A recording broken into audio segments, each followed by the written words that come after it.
Hello friends, अस्सलाम वालेकुम and welcome to Puri Israr TV.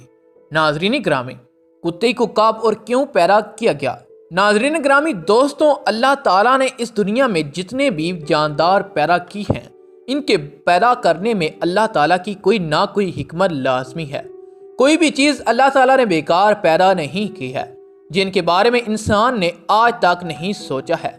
अल्लाह ताला ने कुत्ते को क्यों और कैसे पैदा किया, कुत्ते को पैदा करने के पीछे अल्लाह ताला की क्या हिकमत है? नाज़रीन, नूरुल मुबीन नामी किताब में हज़रत अली से मनकूल है कि एक रोज़ उन्होंने हजूर अकरम सल्लल्लाहु अलैहि वसल्लम से कुत्ते की खलकत के मुतल्लिक़ सवाल किया, तो हज़रत सल्लल्लाहु अलैहि वसल्लम ने फरमाया कि जब हज़रत आदम ज़मीन पर आए तो तन्हा रहते थे और खौफ से कांपते रहते थे।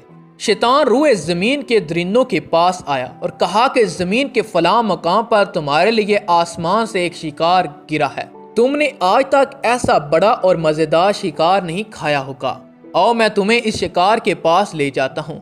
शैतान ने इन दरिंदों को अपने साथ लिया और इनको इस जगह पहुँचा दिया जहाँ पर हज़रत आदम क़याम पजीर थे। शैतान ने दरिंदों को हनकारना शुरू कर दिया कि वो हज़रत आदम को मार डालें। जब वो दरिंदों को हज़रत आदम के शिकार के लिए उकसा रहा था तो इसके मुंह से थूक ज़मीन पर गिरा, जिसे अल्लाह ताला ने एक और नर और एक मादा कुत्ते पैदा कर दिए और वो हज़रत आदम अलैहिस्सलाम के गिर्द पहरा देने लगे और दरिंदों की जानब से हज़रत आदम अलैहिस्सलाम को नुकसान पहुँचाने में रुकावट बन गए। इसी दिन से कुत्तों ने हज़रत आदम अलैहिस्सलाम की औलाद की हिफाजत की जिम्मेदारी कबूल कर ली।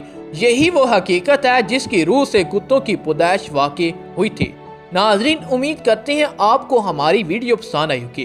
वीडियो पसंद आने की सूरत में हमारी वीडियो को लाइक करें, शेयर करें, हमारे चैनल को सब्सक्राइब करते हुए साथ मौजूद बेल के आइकन को प्रेस कर दें।